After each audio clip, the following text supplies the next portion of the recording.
All right, here we are at FSI Field with Flying Squirrels outfielder Dylan Davis, and he hits dingers, by the way. We've also got Sam Ravitch, and Dylan, I want to have you take us through your swing, all right?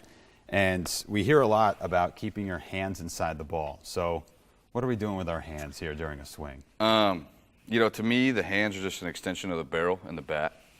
So when I think of keep my hands inside of the ball, I think of keep my barrel inside of the ball. Okay.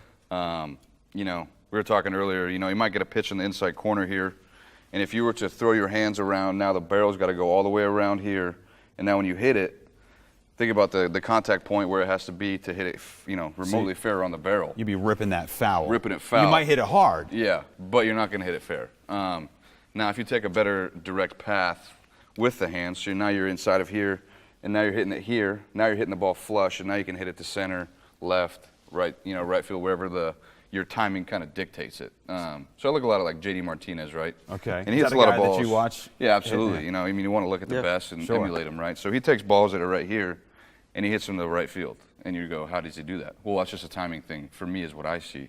Depending on what his timing is and what the barrel does and his hands do, dictates him hitting that ball to right field instead of left. So he's dictating it as opposed to the pitcher saying, hey, I'm going to pitch him away, and I'm going to get a ground ball to the right side, Yeah, right? So again, it's just a timing thing, and you know, he's pretty good at hitting the ball square and, you know, keeping his hands inside of the ball. You know, he doesn't really throw the barrel.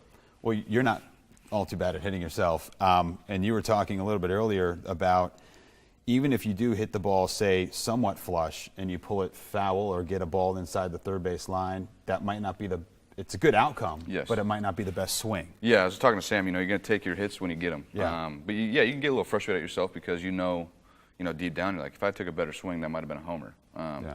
And that's the name of the game, slugging percentage wins, you know. So, you know, like I said, if you're a little bit out in front here and now you're throwing the barrel this way, now you're hitting it out in front and now it's going to squeak down the line and get, you know, fair for a double instead of, you know, keeping it here and hitting through the ball and hitting it in the air and now you're hitting a homer. Are there any drills that you might use to train yourself to keep the hands in? Yeah, you know, I like to do when I first start, I kind of go heels down, you know, working the hands.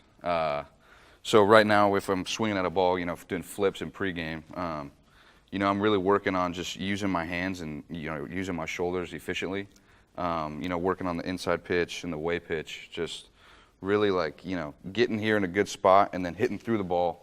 But as you can see, I'm using my hips, but I'm not letting my foot rotate. That's just working the hands and making sure you're staying in it because if you're not using your hands well, now that's when you get the snap hooks and now you're rolling over everything. But in the cage, you know, the ball dictate all, right? Yeah. So if you got true flight, that's when you know you're hitting it right.